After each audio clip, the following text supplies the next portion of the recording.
بسم اللہ الرحمن الرحیم۔ شروع کرتی ہوں اللہ کے نام سے جو بڑا مہربان اور نہایت رحم کرنے والا ہے۔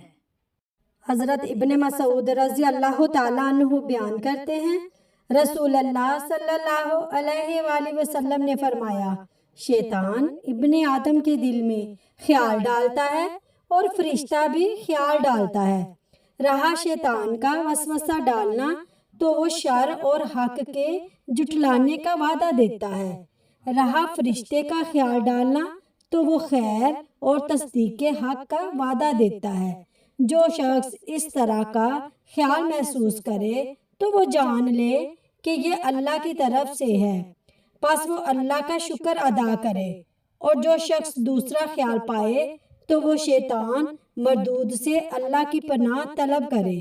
پھر آپ نے یہ آیت تلاوت فرمائی، شیطان تمہیں مفلسی کا وعدہ دیتا ہے اور برے کام کی ترغیب و حکم دیتا ہے۔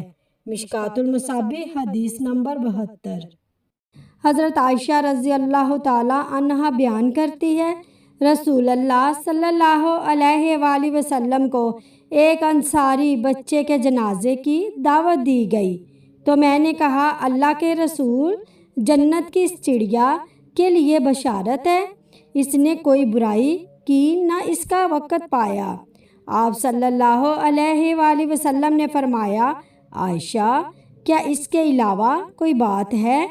بے شک اللہ نے جنت کے لیے کچھ لوگ پیدا فرمائے، انہیں جنت ہی کے لیے پیدا فرمایا جبکہ وہ اپنے آبا کی پشت میں تھے، اور اسی طرح جہنم کے لیے کچھ لوگ پیدا کیے، انہیں جہنم ہی کے لیے پیدا فرمایا جبکہ وہ اپنے آبا کی صلب میں تھے۔